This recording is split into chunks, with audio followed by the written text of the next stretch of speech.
There are moments in every person's life when they face intense adversity. They're crucibles that forge who they become as individuals and as leaders.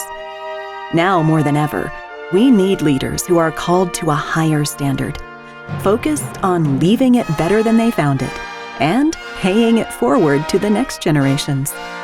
Now, let's join Fire Chief Randy Brugman as he speaks with leaders from all walks of life, as he explores and learns from their personal journeys and the crucibles that have forged them into better leaders and better people.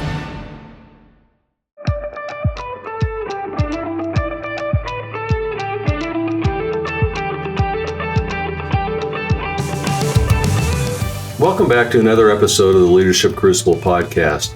Today it's an honor for me to have on Jonna Kirschner. Jonna attended Dartmouth College and obtained her law degree from Boston College Law School. She has practiced as a corporate attorney in several private law firms in both Oklahoma City and London, England, and is currently the president of CNI Manufacturing LLC, a wholly owned subsidiary of Chickasaw Nation Industries, Incorporated, located in Marietta, Oklahoma. She is also CNI's Senior Vice President of Economic Development. Her full bio can be found on our podcast link. Well, Jonna, welcome to the Leadership Crucible podcast. It's just a real pleasure to have you on the show today. Thank you, Randy.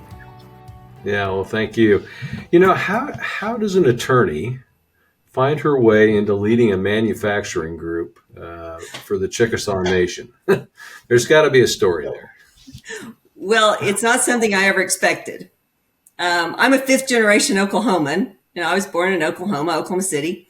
I went to Dartmouth College as an undergrad. I didn't know what an Ivy League school was when I headed that way. I ended up at Boston College Law. And from there, I headed to London. Wow. There really weren't any jobs for lawyers in Oklahoma City at that time. And I'd been to London with Dartmouth and loved it and thought, why not? Okay. I'm an Oklahoma girl. I didn't have a job, but you pound the pavement. So I went over. I had written to every Dartmouth alumni that I could find that was in London, and they all responded, even if they weren't lawyers. And they were all men at that time. They all sat down with me. I asked, hey, do you have a job? Do you know where I can get a job? And ultimately, one of the lawyers that I talked to hired me. And, I developed great relationships with those alums there and ended up staying about 7 years. It was an interesting time, again, because I was naive. I didn't know anything to be myself. And after I was hired, it was really a relationship between a solicitor's firm and Bracewell and Patterson, which is now Bracewell's, based in Houston. And the first week I was there, we were chatting and talking about kind of work and what I was going to do. And one of the partners said to me, we're so glad that you speak 3 languages. I'm like, okay, 3 languages. And I'm thinking, they got something wrong on my resume. And I said, oh, okay. He said, well, first of all, you speak English. Remember, I'm in London, so I'm not even quite sure I speak English. You speak French. Well, I was a minor in French. I wasn't quite sure. I wanted to tell him, well, I don't know how conversational I'll be. And you speak Okie. I was like, okay, I speak Okie. Most of their clients were from Texas. And they said, you will not believe how many of our clients are going to call you back to say, what'd they say? So I ended up being the interpreter. I never thought an Okie accent would get me a job, right? After I had my first son, I moved back to Oklahoma because I needed grandparents. And I found out that not every nanny in London is Mary Poppins. So I moved back. I practiced law in a law firm, like traditional lawyer, until I was called by Kathy Taylor, who was Secretary of Commerce, And she called and said, "Hey, Jonna, I want you to come meet me. I want you to come do your civic duty." I was like, "Civic duty?" She goes, "Yeah, I want you to leave that law practice. I want you to take a cut in pay, and I want you to come work with me as my general counsel."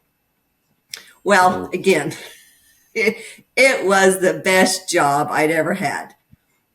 I didn't know that as a lawyer that you could even become a recruiter, a salesperson for the state of Oklahoma. Under Kathy, we recruited Google, Gatorade, GE. And that is the place I also had the great privilege of sitting on what has now become the First Americans Museum, which at that point was a state agency, as the representative of the Secretary of Commerce. Governor Anatubby, who is the governor of the Chickasaw Nation, was the chair of that committee. And I got to see firsthand his leadership, and his leadership with humbleness and organization and patience. My grandparents have a farm in Colony, Oklahoma, which is also where the Cheyenne Arapaho citizens come to sacred ground. So I was familiar with some Native American cultures. And the Chickasaw Nation is actually one of 38 federally recognized tribes in Oklahoma. They owned Chickasaw Nation Industries. So when I left the Oklahoma Department of Commerce, I wanted to work for the Chickasaw Nation. And when you're in Oklahoma and you find people, you're introduced to people who work for the Chickasaw Nation, they're always smiling. So I knew that was a great place I wanted to go. Fortunately, I was hired by Chickasaw Nation Industries, which is really the business commercial arm of the nation. It's a wholly owned subsidiary. Hired by David Nimmo. I had 0 employees, which I didn't want any employees, and I reported to him. Great job. Really economic development. Same thing I've been doing at the Department of Commerce. During COVID, David called me and said, "Hey, Jonna, I want you to do a favor." Well, I said, "Well, David, I work for you. Sure, what do you want me to do?" And at the time, we were transitioning, which was C&I Manufacturing, which is our manufacturing facility located in Marietta, Oklahoma, out of another subsidiary that we own. And David said, "I want you to just oversee that facility and kind of report to the executive committee in Norman." I'm thinking, okay, manufacturing facility. And I said, "Well, David, again, I work for you. I'll do anything you want me to do. But, that facility hasn't made money in 17 years we've owned it. It has 0 revenue and it only has 1 customer, and that right now is in oil and gas. And during COVID, they weren't buying." Yeah. David's response was, "Now, John, I'm not setting you up to fail." I said, "Well, no, I would hope you would be." And he said, "We just need someone to kind of be the caretaker, and I don't expect you to do anything." Okay. David being David knowing me, threw down the gauntlet. So I said, "David, in the 6 years I have worked for you, when have I ever failed?" Okay. A lot of bravado there. I mean, I have certainly failed. And then I said to him, okay, so we've owned it for 17 years. We've had several presidents. You finally decided to give it to the girl. And he kind of laughed at me and he said, "Well, I hadn't thought about it that way, David." And I said, "Either that or you think I'm going to look really good in steel-toed stilettos." David's a great coach and he's a great mentor. And so what he was saying wasn't in any way meant to be anything but a compliment. So that's how a kid from Oklahoma ended up as president of a manufacturing facility. Wow. Well, let's step back a little bit, because when you went to England, what's the difference? Just for give people some perspective about the difference in law practice between the U.S. and England. So, very good question. I went over as an American attorney. I didn't even know if I'd passed the bar. So I couldn't work as a solicitor. I wasn't qualified, and I couldn't take anybody else's job. So where I could work was an American firm. There were quite a few American firms there, small offices. Usually associates would be transitioned over, stay 2 years, and go back. Working with a solicitor's firm was, very eye-opening because there are two kinds of lawyers in England: solicitors and barristers. Barristers are the lawyers that go to court, wear the wigs, and are what we would call trial lawyers. Solicitors are the workhorse, and they're the ones that actually have the clients, do the rainmaking, figure out what the law is, and brief the barristers. The barristers are then meant to go to court and represent the client within 48 hours of receiving that briefing. Oh. So that's really kind of the difference between solicitors and barristers. And the training as well that they go through. So did you have to, when you went over there, did you have to go through additional training then? I didn't, because I was practicing American law with, again, American law firms that had clients that were doing work in England. But what we would do very often was we would associate, again, with a solicitor's firm. So, I would imagine that during your own life journey that you faced some pretty challenging times. And I would imagine that that's kind of helped to shape who you are as a person and how you are as a leader. So would you mind sharing, one or two of those and, what your takeaways were from those experiences? Well, sure. First one I would share was England. That was completely foreign to me. And just to end up where I ended up, and I would have stayed forever. Absolutely loved it. Loved where I practiced. Loved the people. Loved the two cultures. But again, having children does make a difference. Yeah. My commute was, an hour and a half each way, and so needed those grandparents. Again, most recently, obviously, how does a lawyer end up as president of a manufacturing facility? And when we're saying manufacturing facility, we're talking about customized heavy metal steel, hard hats, steel toe boots, hoods down, sparks flying. Think distribution centers, airport baggage handling equipment, oil and gas pressure vessels. Kind of a strange, world for a lawyer to walk into. Yeah. So when I introduced myself, they knew who I was, but when David introduces me as, well, here's your new president. They're all men, except for two women. I can tell that I'm looking out at them. They are welders, they're fabricators, and they're painters and powder coaters. I don't know what I'm going to do. Yeah. And I'm pretty scared, really. Yeah, I would imagine. Because this is so different of anything I've ever done. But remember, I'm not going to fail. So I call HR at Chickasaw Nation Industries. And I say to them, this company has zero revenue. We have our employees. They want to work, but they're out there pushing brooms right now, pretty demoralized. What is something that maybe they used to have that they don't have anymore, that they'd like to have back? And without hesitation, Wendy in HR said to me, the boot truck. I'm like, okay, low-hanging fruit, I can have a win. What's a boot truck? Okay.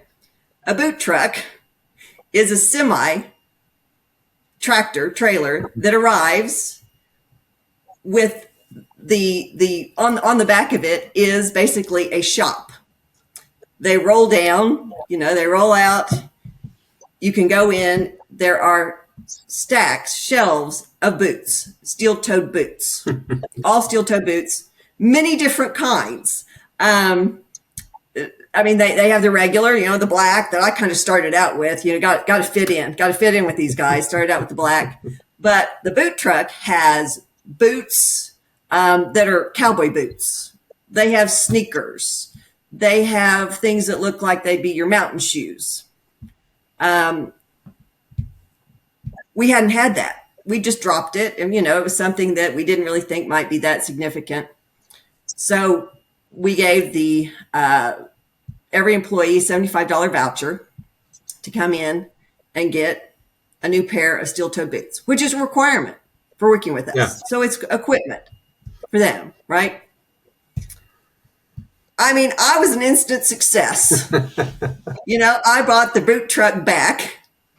And the interesting thing about the boot truck, and it kind of goes to a little bit of what I have learned on this journey, as you mentioned, and how sometimes it starts much earlier than you think. Yeah. I played basketball. We played in Oklahoma, where it was 3-on-3 and 5-on-5. Now, we played 3-on-3 because at the time, I guess Oklahoma didn't think that women had the stamina to run full court. Well, with Caitlin Clark, we certainly know that's not true. That's true. And it wasn't true then. Texas, where we also played, because we were in the Southwest Preparatory Conference, played 5-on-5. Okay, here's our little scrappy basketball team. We're going to have to play it two different ways. 3-on-3, 5-on-5. We'd been together really since sixth grade. We each had our individual strengths. Susan could shoot layups. Kim could block. Shelley could dribble. Laura could foul. Leanne was Leanne. I could shoot free throws. Individually, that's what each of us did. But what we learned was that to win collectively, right, we're going to have to do it together. Yeah. So instead of 5 or 6, we were 1. I look at that little team and I think sometimes when I think I can't do this, I pull out those Converse All-Star high top sneakers, and I'll sometimes psych myself up in a mirror. And I know a lot of people do this thinking, I can do this. I'm a winner. Game on. And you know what I have today, Randy? I have steel-toed Converse All-Star high-top sneakers. And that's what you wear in a plant, right? That and turquoise boots. Turquoise steel-toed. Well, I know you actually have engaged. I mean, when it's the transition to managing a skilled workforce of labor folks like that, because they have a different perspective, but they're very extremely talented individuals. But I mean, to make that transition, you had to embed yourself with them, didn't you? I did. Yeah. And how did you do that? 2 words. Fried pies. Okay, here I am. I'm going to fit in, right? I'm going to have those black steel-toed boots. I'm going to fit out in there. I'm going to ask somebody to take me out there on that floor because I want to know what everybody does. Mm-hmm. I want to know what the machine is. I want to know what product we're making. I want to know how we make it. I wanted to know the name of whoever the person is so, we can be buddy-buddy. I walk out there and okay, I'm the president, so they're going to put up with me. I'm asking questions. They're looking at me like, okay, you just took me off, the product I was making and you've interrupted me, but, I'll humor you. Well, now I realize that, what I was doing was decreasing our profit because what we do is labor and time and efficient use of it, right? And I also learned that they thought it was strange that I was there. And so I thought, okay, what do I do? I decided that I would start bringing the whole workforce fried pies from the Arbuckle Fried Pie store. And the reason, it distinguished me, but it meant they knew I was in the building because I'd carry in those 3 boxes of fried pies. Mm-hmm. I'd put them down in the lunchroom and I'd walk out. Didn't say a word. But they knew I was there, even if I never walked out on the floor, and they knew I cared. Yep. The other thing I learned was go on the floor by yourself. Don't let anybody be that mediator, because you learn a whole lot if you just go out there by yourself. Oh yeah. And you gain the trust. You've gained the trust of the people, right? We now operate in less than 4 years a customized heavy metal steel manufacturing facility that this year will make almost $5 million in revenue. Wow. Now that's a pretty different situation. Did I do it? No, I didn't do it. What I did, and legal training did come into this because it takes you through a process and it does make you look at things in a different way. But all I needed to do was empower that team to do what they do, their expertise. Just like the basketball team. Yep. Every one of them's really good at something, Mm-hmm. but collectively we had to work as a team. The other thing that I had noticed is there were people there, not many, only 2, who spread a lot of negativity. And as I tell people, again, this is the best job I've ever had. But what I tell people is, okay, it's a job and we got to pay our mortgages. But if you don't want to be here and you're not happy coming in and seeing the people you work with, then get off our train. Yeah. And I know a lot of people call it the bus, but we call it the train because it's the little engine that could. Yeah.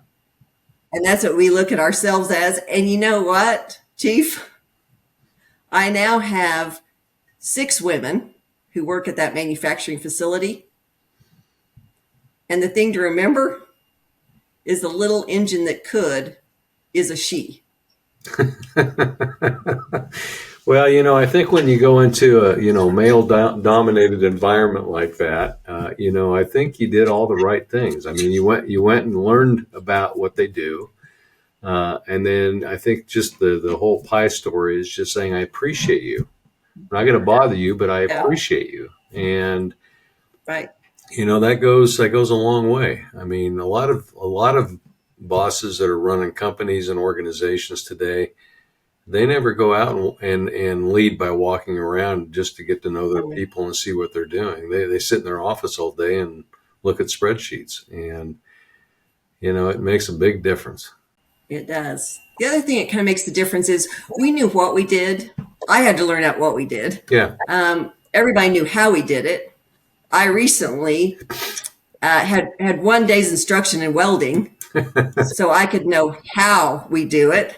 And actually, apparently, I laid a pretty good bead. Oh, that's good. I might have a second job, but probably not.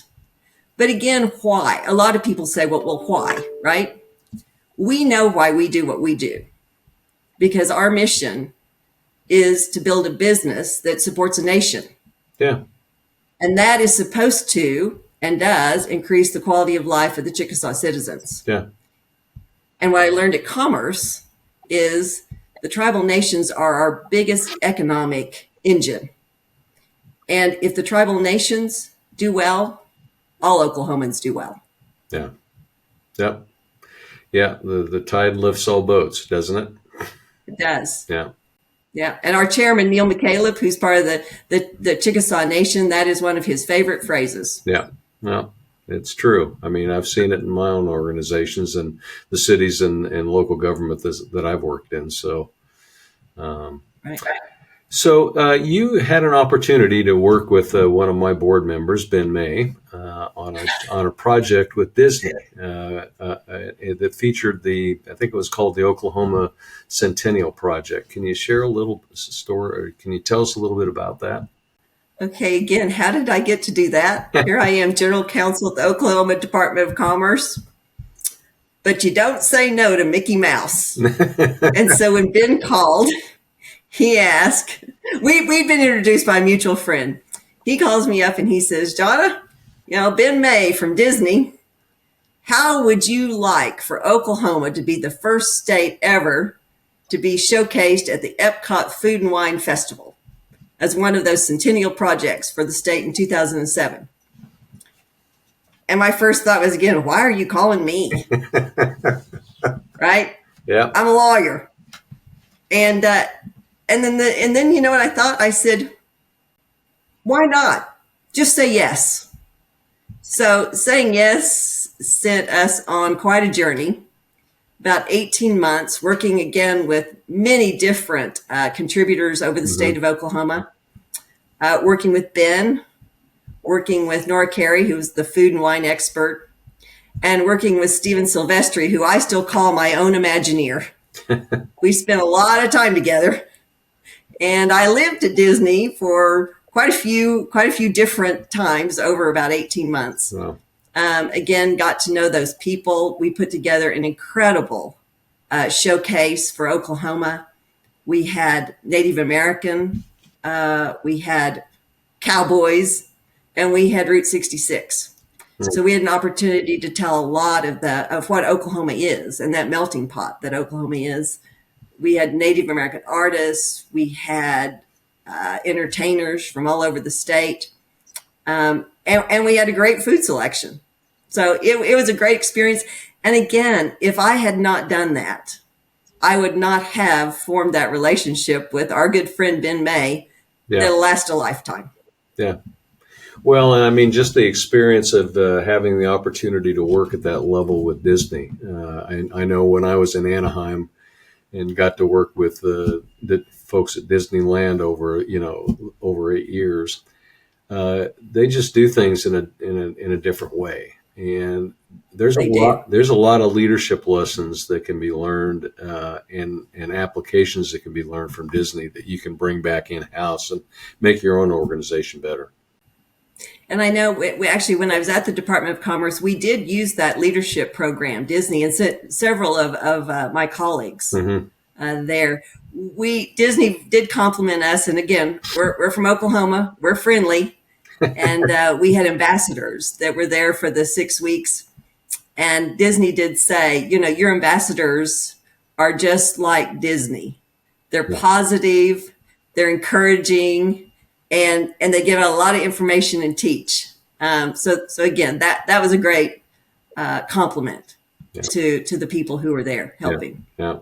Well, it was quite the project, and congratulations on the success that you had with that. Thank you. Yeah. Thank you. And again, I'm still very proud of everyone who contributed to that. Yeah. Now, you've had a lot of or many volunteer interests over the course of your life. And, can you just share a little bit about some of those and then why that's so important to you? Well, I think as we all know, when we've had life experiences, it's really important to give back. And it's important to teach, and it's really important to learn.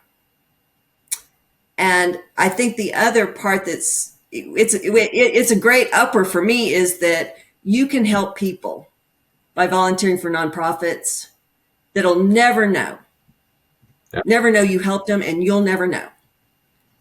Now that's a great feeling. That's a feeling of empowerment for yourself. So I look at that as it's a privilege and it's an obligation. Yeah, that's really so true. I mean, one of the things that, we really focus on at the Leadership Crucible Foundation is, experience can be a really great teacher, but you have to share it. And when you're volunteering, you're volunteering not only of your time, but your experience. And if you can share that experience with another organization, another individual, that can change the trajectory of that organization or that individual, and that has lifelong generational impacts sometimes. The other thing I've certainly learned from leadership of Governor Anatebby is oftentimes we're asked to serve, and maybe when we're younger we think, well, that's a great resume builder, right? Yeah. When Governor Anatebby is asked to serve, he's committed, and he shows up. And I think that's an important part of also volunteering, is that if you agree to say yes, then show up. And, if they want you to wash windows, wash windows. Yeah. I mean, there is a lot to be said in nonprofits that, you're giving of yourself. So, give and find the best way that you can help that organization, and don't just put it on your resume as, something that will help you get another job. Yeah. Yeah. I've been on a lot of projects over the course of my career where I've seen people sign up to be on something and never really do much work. Right. But they can say, well, I was on that committee, or I was on that task force, Right. or whatever. And Governor's correct. I mean, it's really all about not only stepping up, but stepping out and rolling your sleeves up and getting in there and doing what needs to be done. And don't spread yourself too thin. Yeah. Either. During COVID, I ended up saying no again and rolling off certain boards because I realized I couldn't give them that commitment. Yep. I've kept 3. I'm still on the Oklahoma Israel board. I'm president of Okie. I'm a board member of the Creative Oklahoma, which was also an organization that Ben had some, he consulting on. And then I'm a trustee of the Oklahoma Educational, Television Association, OETA, part of PBS. Wow. Here in Oklahoma. And, I think that's vital organization Yeah. to have, especially reaching, our rural Oklahomans. Correct. Yeah, I agree. And they have some great programming. And we got to keep them up there, keep them programming. Yeah, I agree. So, what would you like to share today that may help someone be a better leader and a better person as they move forward in their own journey? Be yourself. A lot of times we think we need to be something else, but just be proud of who you are and where you came from. Yeah. An Oklahoma accent can get you a job, right? Say yes. Like when Mickey Mouse calls. What? Just say yes. You never know where yes is going to lead. That's true. In fact, yes led me to being on your podcast today and having the opportunity to kind of share. Don't be afraid to fail. You won't. And if you do, you'll learn. Even bad coaches, you can learn something from. On that basketball team, the first coach we had, he put together the skill set for us. He yelled at us. He punished us. He made us run wind sprints. He led coached in an atmosphere, in fear, culture of fear. Second coach we had recognized that we had all of these skills. He helped us hone those skills, and he told us that we were winners, and he never once yelled. Yeah. I learned what kind of coach I wanted to be when I grew up. Yeah. Other thing I would say is be patient. What is meant for you will always arrive on time. There's no need to rush. And don't look at what's the next job going to be in my career. Because again, you don't know what the next job is going to be in your career. And I think, as I said at the beginning, be positive. If you look at every job is the best job you've ever had, then you will succeed. Yeah.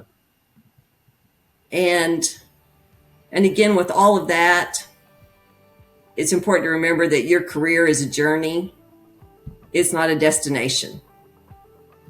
Because as a lawyer, I never thought I would end up with the best job ever as a president of a manufacturing facility in Marietta, Oklahoma. Yeah. Wearing steel-toed Converse All-Star high-top sneakers. Thanks for listening to the Leadership Crucible podcast. If you have a story of adversity you'd like to share, we'd love to hear it. Join us next time as we continue to explore how to live lives of success and significance.